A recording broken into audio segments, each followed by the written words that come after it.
At Ruby Lights, Phyllis and Summer discussed doing what they could to make Christmas endurable for Daniel and Lucy. They got a text from him requesting that they come over immediately. At Daniel's condo, he hauled in a tree as he shouted to Lucy to come to see it. She didn't think they planned to have a tree that year. He said it could feel odd to make it happen, however it would feel terrible not to observe Christmas. "Your mother's gone, and it harms, yet nothing will change that," Daniel told her. He reminded Lucy how much Heather cherished everything about Christmas and that as Lucy was consistently her aide, proceeding with the tradition would be great. Lucy realized Daniel had gone through a difficult situation, yet she didn't figure she could get the Christmas soul. Daniel needed to attempt, despite the fact that he realized it was hard. Lucy thought it felt wrong to attempt to have a great time without Heather. Daniel demanded Heather would maintain that they should be cheerful.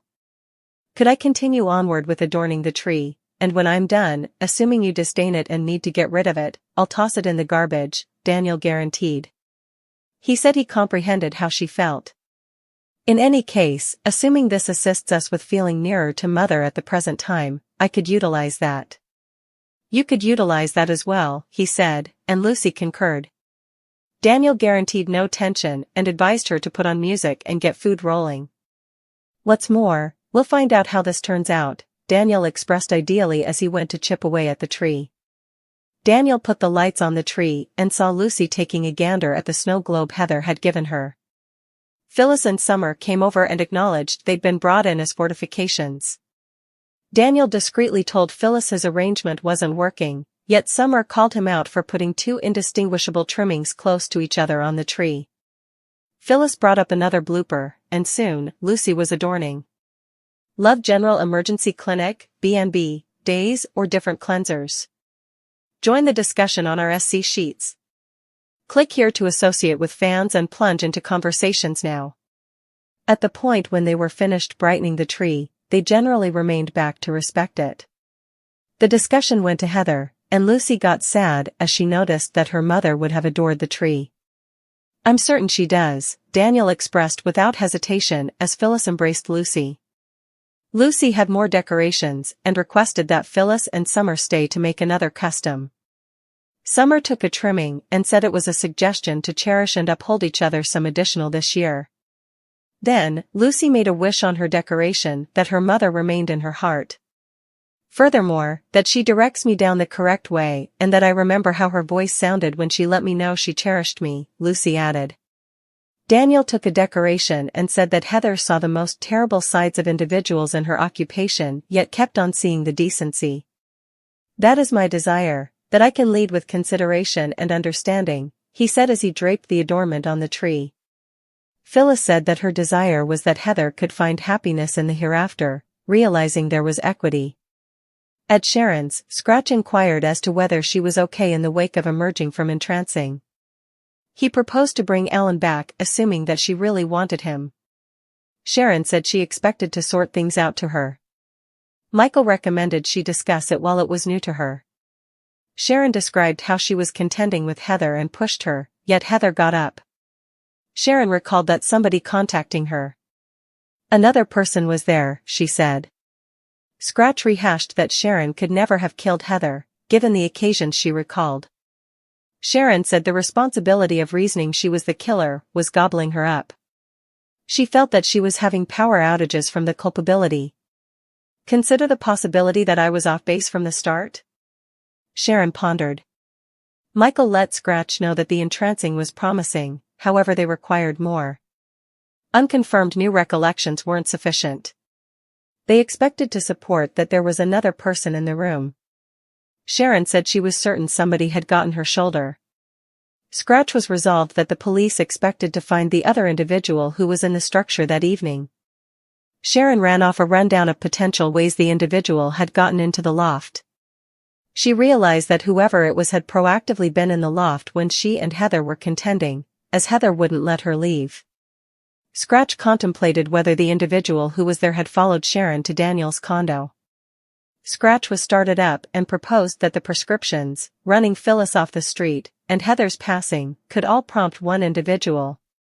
Sharon thought about how they would track down them. All Sharon could recall was that the individual was wearing a glove. Prior to leaving, Michael said he would call Possibility and make him work looking into it once more. Once alone, Sharon conceded that she was frightened that all they needed to go on were obscure and befuddling recollections. Sharon said she was unable to let her imagination run wild, that the bad dream would have been finished at this point. That's what she stressed, assuming she did and everything self-destructed, she probably won't get by.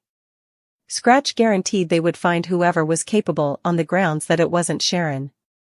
He said he realized she could never have done those things, regardless of that, she admitted. Scratch added that it wasn't living in fantasy land, it was reality. Crying, Sharon embraced him. At Society, Mariah told Tessa she was apprehensive about the entrancing, yet it was working. Mariah was biting the dust to understand what Sharon would recollect in her most recent meeting. Outside the window, Ian was keeping an eye on them. Mariah would have rather not cursed it, yet she was a little confident that Sharon was finding a few solutions through entrancing. Tessa told her it wasn't cursing, it was confidence. Mariah got the food she requested and left. Ian sat down at the bar close to Tessa. Ian talked with Tessa and said it was his most memorable time there, yet he had heard the food was scrumptious and needed to attempt it. He presented himself as Warren Experts and said he was a minister in the state jail framework. He said he had come to Genoa City to begin another life for himself, and Tessa thought he was in the ideal spot for it. Subsequent to talking for some time, Tessa felt a sense of urgency to show Warren an image of her little girl. He told her she was honored, and Mariah is also, Ian added. After Ian left, Mariah returned for her telephone. Tessa educated her concerning meeting a renewed individual around who had glimmering eyes and the entire piece. She said he helped her to remember a Christmas film Holy Messenger that was getting his wings. At the in-room, Jordan returned and removed her camouflage. She presented herself with a beverage and took a taste as she met Ian in jail. "You come here and spend time with convicts, and you don't hesitate," she told Ian. "I don't frighten effectively, companion," Ian had answered. "Companion? There's an idea," Jordan told him. She had educated Ian in those days regarding being confined by Victor and was deceived by Claire. "If you somehow happen to get back to Genoa City, how might you manage your additional opportunity?" Ian questioned. "You believe that I should say, 'I'll apologize,' and accept punishment silently. Cower and set things right with the Newmans," Jordan pondered. Ian noticed that that would be what God would need, however, he likewise realized that wasn't what Jordan needed. Jordan said all it took was a group of very rich people, and she lost Claire. "If some way or another I could return a one-way ticket once again to Genoa City. I need retribution. Not pardoning. I have profound injuries," Jordan added. Ian told her he comprehended all that she was saying and believing and thought it was totally legitimate. Ian trusted that he never disposed of his outrage by the same token. "I embraced it," he shared. In the in-room, Jordan reviewed that vital second and shared with herself, "That's what I'll toast." Jordan reviewed how Ian told her he was at battle with himself yet permitted himself to feel once more, despite the fact that his sentiments were of fury and not pardoning. He'd said he was unable to let just anybody know that. Jordan got it and posed him a similar inquiry he had asked her. Ian told her that if he would return to Genoa City, he would rebuff every individual who had hurt him and reclaim what was his. In the in-room, Jordan drank the remainder of her beverage. Jordan presented herself with one more glass of bourbon as she reviewed Ian proposing to figure out how to get her out of jail so she could get her payback. She conversed with herself in the in-room, said that he actually owed her a wonder. "Tick-tock," she said menacingly.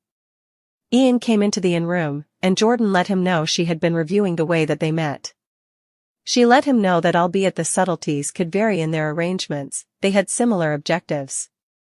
"Furthermore, I'm thankful to you, Ian Ward. You set me free," Jordan told him. Jordan noticed how Ian found a lady who was ready to have her spot in the prison. Ian said the lady was at death's door, and the cash he paid her went to the lady's family for monetary solace. "In this way, we fulfilled a withering lady, and we tracked down your way to opportunity." "Selah," Ian supported. Jordan said just a man as splendid as Ian might have thought about that. She noted he could guess how individuals will respond to things. I at last found a man I can respect. Somebody I could truly trust. I've hung tight a lifetime for you, Ian Ward. Furthermore, it's been worth consistently, Jordan told him. Ian concurred he had no clue they'd be such close allies, and was thankful for Jordan too. It's an uncommon and brilliant reward to our joint endeavor, he said. Jordan concurred yet said there was a worry about the police and grouped eavesdroppers. This needs to go definitively as anticipated it to end up working, she noted. Ian let Jordan know that she had placed her confidence in him as of recently and encouraged her to hang on a piece longer.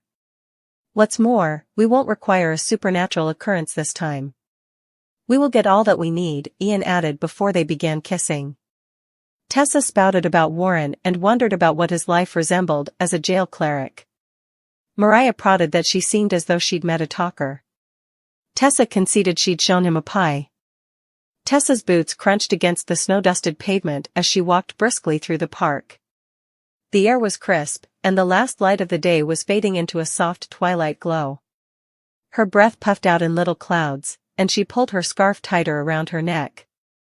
December had arrived in full force, and the little town of Willowbrook was gearing up for Christmas. The park's lampposts were adorned with wreaths and twinkling lights, and a towering Christmas tree stood at the center, its ornaments gleaming in the growing darkness. Yet, despite the festive atmosphere, Tessa felt a pang of loneliness. Her best friends, Daniel and Lucy, had been busy with their own lives lately. She missed their usual holiday traditions, decorating cookies, caroling, and watching cheesy Christmas movies together. As she rounded the bend, Tessa noticed a figure sitting on a bench beneath one of the lampposts. He was hunched over, sketching furiously in a notebook. His thick coat and knit hat did little to disguise the intensity of his focus. Curiosity piqued, Tessa slowed her pace. "Excuse me," she said, her voice breaking the quiet. "Do you mind if I sit here?" The man looked up, startled. His piercing green eyes met hers, and for a moment, Tessa felt like the world around them had fallen silent. He nodded and moved his bag to make room. "Sure, go ahead," he said, his voice warm, despite the cold. Tessa sat down, feeling oddly self-conscious. "What are you drawing?" she asked after a moment. He hesitated before holding up the notebook. The sketch depicted the Christmas tree in the center of the park, its lights shimmering with a life of their own. The detail was stunning, and Tessa couldn't help but be impressed. "It's beautiful," she said sincerely. "You've captured the magic of it perfectly." The man smiled, a hint of shyness in his expression. "Thanks. I'm Ian, by the way." "Tessa," she replied, extending a gloved hand. They shook, and she noticed how his hand was calloused, likely from hours of drawing. They fell into easy conversation, discussing everything from art to their favorite Christmas memories. Ian had recently moved to Willowbrook, seeking a quieter life after years in the city. He mentioned how the town's charm and warmth had already started to win him over. "It's funny," Ian said after a while. "I wasn't sure if moving here was the right choice, but tonight, it feels like it was." Tessa felt a warmth spread through her chest. "I think you'll find Willowbrook has a way of making you feel at home," she said. Meanwhile, across town, Daniel was on a mission. His car's trunk was packed with Christmas decorations, a stack of cookie tins, and a box labeled Lucy's Holiday Cheer Starter Kit. Ever since their childhood, Daniel had taken it upon himself to ensure that Lucy fully embraced the Christmas spirit. This year, however, Lucy's enthusiasm seemed to be waning. Lucy had been juggling work stress and family obligations, leaving her little time to indulge in the holiday season. Daniel refused to let her miss out. Armed with his supplies, he pulled up to her house and let himself in with the spare key she had given him years ago. "Lucy, I'm here," Daniel called out, his voice echoing through the quiet house. Lucy appeared at the top of the stairs, her hair pulled into a messy bun and her glasses perched on her nose. "Daniel, what are you doing?" she asked, though her tone was more curious than annoyed. "Operation Christmas Spirit," he declared, holding up the box with a flourish. You, my friend, are in desperate need of some holiday cheer. Lucy sighed but couldn't suppress a small smile. I'm fine, really. Just busy.